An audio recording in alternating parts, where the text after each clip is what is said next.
Thank you so much. Thank you very much. Firstly, of course, I'd like to recap what the gentleman said. I'd like to thank Crossword for housing us, and it feels spectacular to walk into to a room that smells of books. It's an essence and a smell that what doesn't come across very often these days. It's something that we grew up on. It's that feeling of opening a new book that is always exhilarating for anyone. That feeling seems to be diminishing, but more power to spaces like this, which empower books, and I hope will continue to do so. To HarperCollins for inviting us and allowing us to actually speak about a book that is so immensely special. It's a book that really touches on a topic that I don't think anyone ever has in our country. There is always so much said about being a celebrity, about being a star. So much is spoken about, written about, conjectured about, rumored about, and always speculated about. But the one essence that remains is there is always the light, the limelight, and there's always the focus on a humongous movie star. What one doesn't realize is that the family of that humongous movie star sometimes goes through their own beats, emotionally, professionally, psychologically. And while you think it's all very cushy and it's a land of luxury and a lap of luxury, there is also the flip side of that. There's a looming large shadow that is always hovering around the son or the daughter or the sibling or the spouse of a humongous movie star. Now, I'm privileged to share the platform of two wonderful and illustrious women, both of whose fathers have not only made a tremendous mark in the anvils of celluloid, but have also left behind impressions that they had to follow up to in various ways. Aishwaryaa touches upon what it feels like to be the daughter or the child of such a talent and such a legend like her father, Mr. Rajnikanth. Sonakshi rightfully is in conversation with us, the daughter of prolific actor, politician Shatrughan Sinha, who is not only known for his impactful personality, but also the tremendous work and legacy that he leaves behind. The two of them, as I've gathered, have been childhood friends and of course have had many experiences together. Now, I have to begin with you, Aishwaryaa. When I read your book and I first read about the concept, for everyone who really wants to know what an apple box really is, an apple box is something that started off as being something that cased apples very efficiently, and then because we are Indian and we like to make maximum use of everything that is given to us, it became something that we used on set for all short people to stand on, and especially mostly it was some of when the leading actors of those times were looming large and tall, and the wonderful leading ladies had to stand up for close-ups. I saw it as a child. It was called the apple box. You stand on it so that you can actually be in the same kind of line of vision for the cinematographer to capture you efficiently. I saw it so much as a child that I even made it a moment in Kabhi Khushi Kabhi Gham, where he actually draws that box and gives it to Mrs. Bachchan for her to stand on. What a wonderful observation, because obviously Aishwaryaa has grown up on film sets and has probably seen that. And there's a chapter with the same name, Standing on an Apple Box. So rightfully, was that the inspiration for the book title? Hello everyone, and first of all I'd like to thank Crossword, and I'd like to thank both these beautiful people for accepting to come. This is a given because I've known her from the time she was a kid. But thank you so much for coming. Pleasure. And it's so relevant with people who have parents who have been looming personalities in their lives to come and talk about this. It didn't make sense otherwise at all to me. So thank you so much. And yes, standing on an apple box, the apple box, like you said, is like a comfort blanket. It's something where I have seen from the time I was born, then while I was growing up, and then I got married into the same industry, and then I'm working in the same industry. So it's just something that I have seen all my life. And I wanted something very intriguing as a title, and I couldn't think of anything else because I think the apple box has been one constant in my life all through and is still there. Then when days are crazy on the set and you have so many people screaming and running about and everything's going helter-skelter, all that you need to do is to go sit on that apple box and feel, okay, you know what? Something has been the same. That's not changed. So I think that's the apple box, and I'm sure she knows the apple box, he knows the apple box, and I wanted everyone to know that something so small can be so significant in our lives. Well, tell us, Aishwarya, that the germ of this story obviously comes from something deeply personal within you. Obviously, you've had moments in your growing years and thereafter where, of course, there's not a single day, I'm sure, that you've not been proud of your absolutely magnificent father's illustrious achievement. But there must have been down days as well, you know, where you had to perhaps pay the price, the other side, the flip side of being a celebrity child. You know, sometimes where you're given perhaps too much attention, or sometimes perhaps where too much is expected of you. You know, where you're always burdened with the tag of being Rajnikanth's daughter. And those can be experiences that you carry through school, through college, through your formative years, and then thereafter. Friends who perhaps befriend you for all the right or wrong reasons. And there are relationships that crumble because there's always the fear of, you know, expectation in those. So I'm sure that you and your sister Saundarya have had those down days as well. Is the book a result of those down days, or is it a celebration of the up days?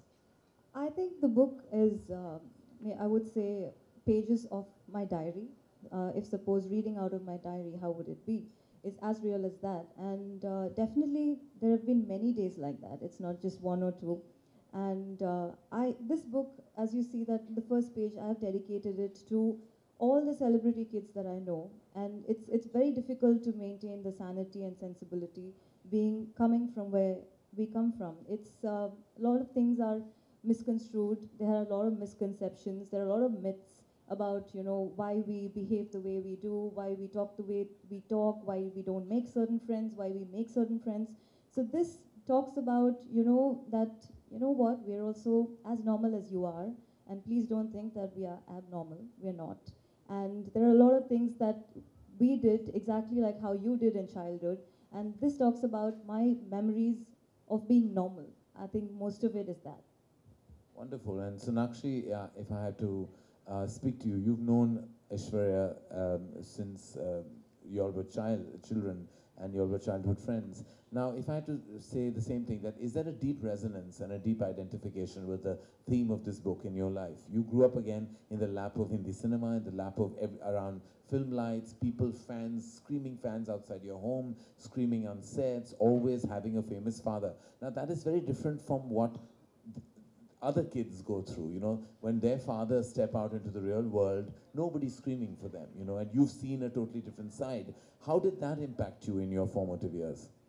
I think full props to my parents for keeping everything as normal as they could. I feel everybody, especially a star child or a celebrity child, craves for some kind of normalcy in their lives because they're always surrounded by so much chaos, like you said. So I feel it's very important for the parents to keep that balance. I mean, you have seen sides of, you know, our parents and on through the media, through what you read, through what you see on TV, through what you see in films, which is always larger than life. So I think people kind of expect, oh, that to carry forward in real life as well. No, that is where real and real, the difference between real and real comes in. And honestly, I don't know why people just think we've tapcode from some asman or not. No, we haven't. We are also very, very, our upbringings, you know, try to be as normal as possible, I feel. And I've had a lovely childhood, except for the parts where I was thrown into the limelight unexpectedly or given more attention that I craved for.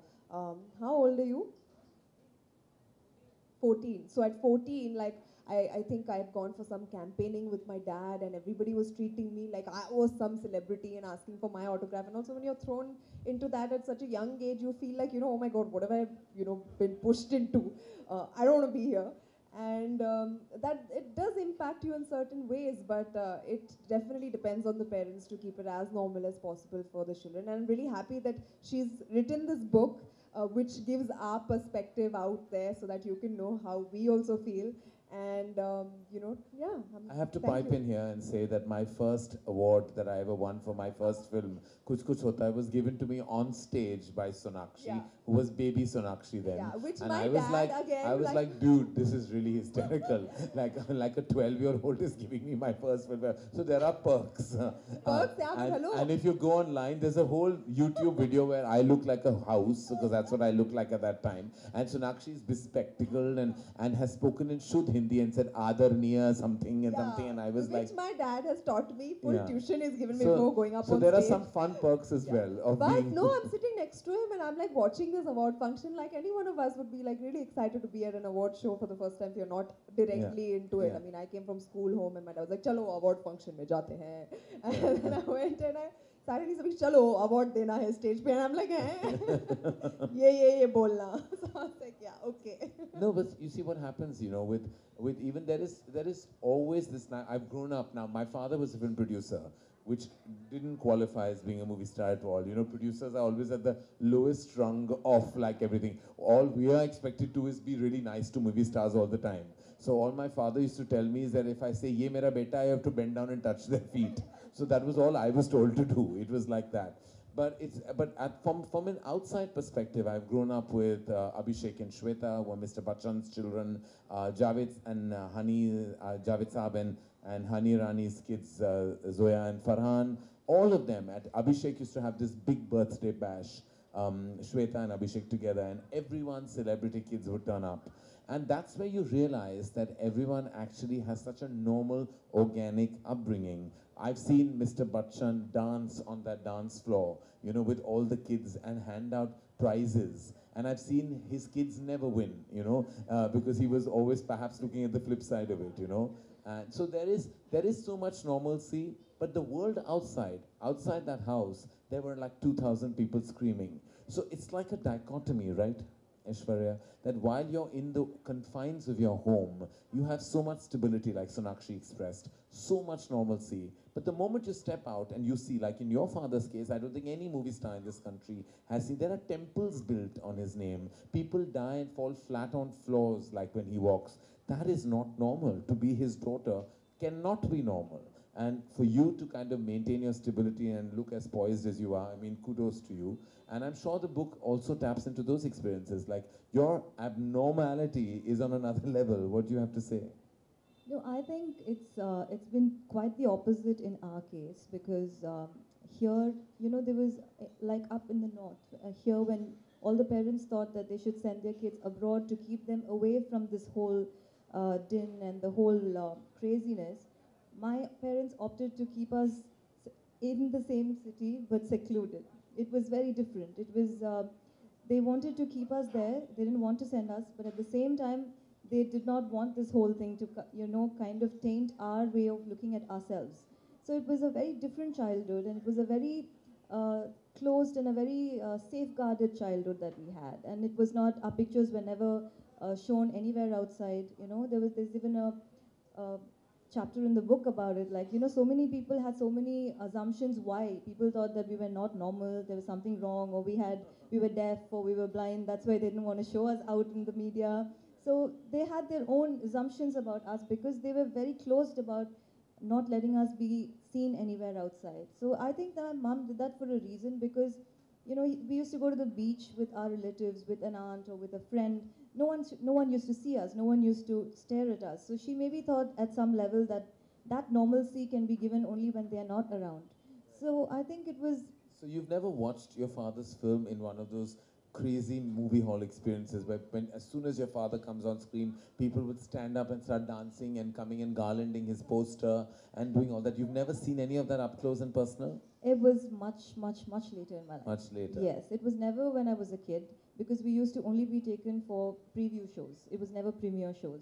Okay. And all the other movies that we were allowed to watch were only black and white films and old English classics. Oh so dear. yeah. Okay. So my mom ran quite a tight show at home. So it was pretty strict. What about the flip side of that as well? The overprotection. Yes, I think does that also come into your core personality today? Do you think you somewhere also have to pay the price of being overtly sheltered? Yes, I think it's not. I think it's not healthy, definitely, and I don't blame my mother for doing what Yes. she did at that point because you know maybe that was the only way she knew how to do it, and you can't really blame her because my father was mostly not around. He was doing 7 films a year, so he was pretty much working throughout the year. He was never at home, so maybe at some level she thought she was responsible and answerable to him if something went wrong. So I think that was the reason why she did it. And when I'm bringing up kids today, I have 2 sons, and I know that I can see pretty much 60% of my mom in me when I'm bringing them up. Because again, your husband is a movie star, Yes, and it's and- like history repeating itself. Yes, so it's pretty. We tend to become overprotective by default, and The other thing common about celebrity children is the mother factor, the mere paas maa hai factor. I interviewed Jackie Shroff for my talk show. He came on with Tiger. And Tiger said exactly what you said, and I'm sure Sonakshi will have the similar thing to say. Dad was not at home a lot because he was filming right through. So there was high dependency, emotionally and otherwise, on the mother.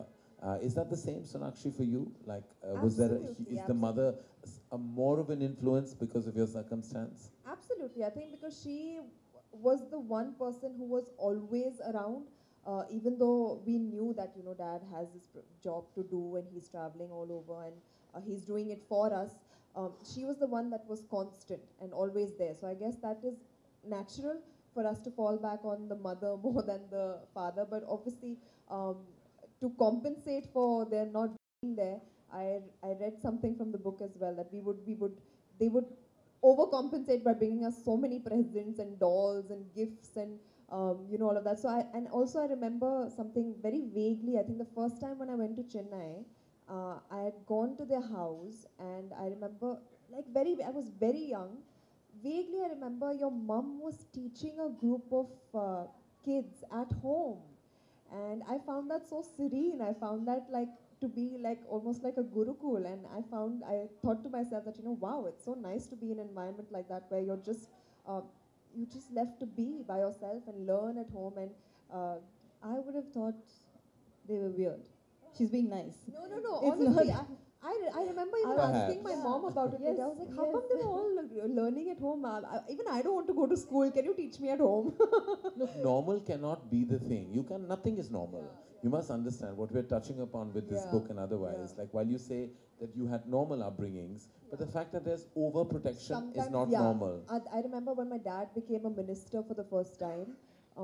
They obviously have Z security, and I was in the fifth or sixth or seventh, I can't remember even, standard. And they used to send these security guys with these big guns and all with me as guards to school.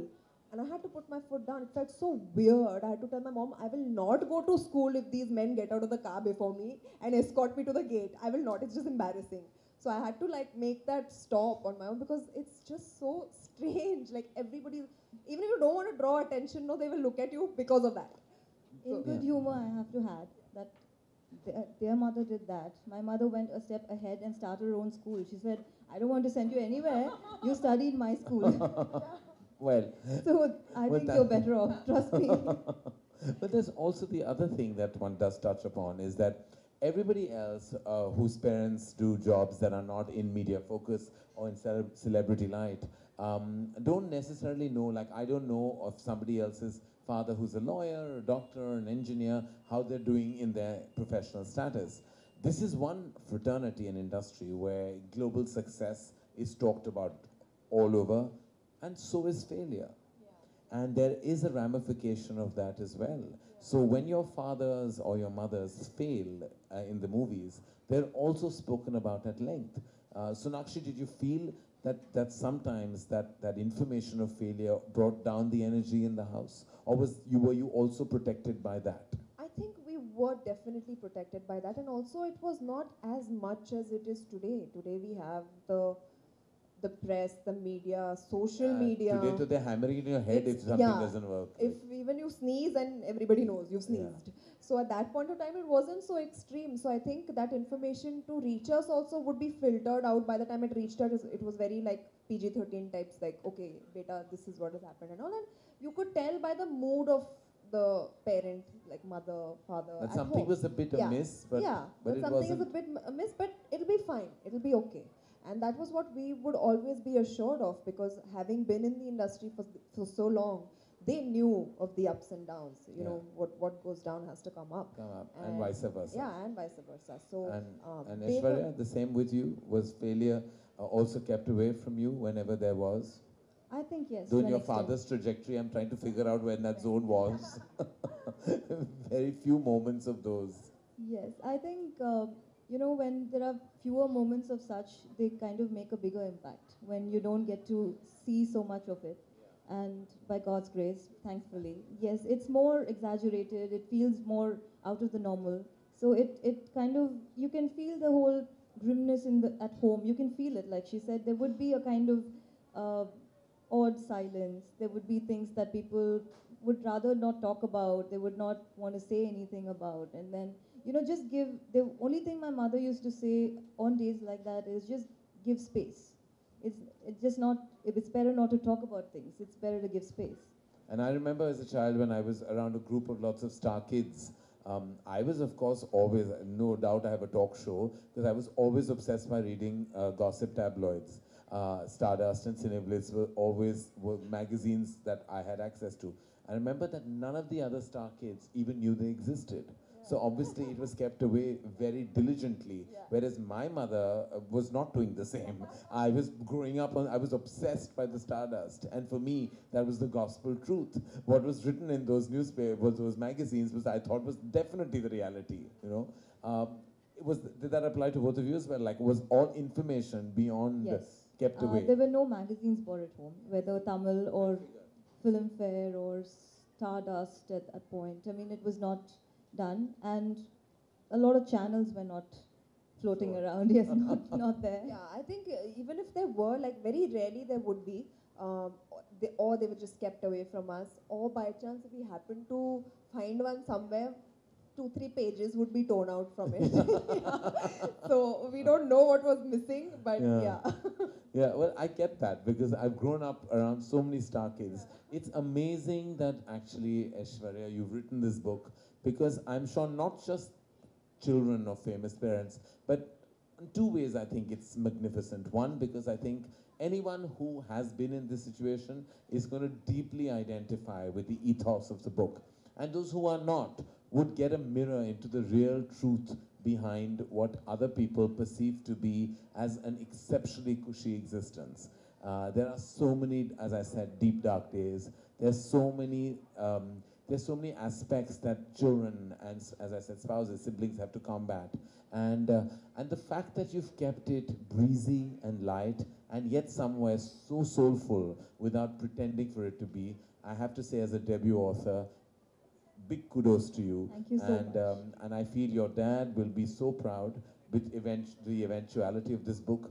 And I see so many interesting things happening with Star Children. When I see Shweta being an emerging columnist, besides, of course, the movie star children who are already doing so well, like Sonakshi, but even the ones who did not enter the film fraternity, and I see you, and I see even Twinkle now emerging, you know, on her own. There is so much interesting. I think that everyone's finding their mojo, perhaps a little later, but definitely it's a build-up of so much within them.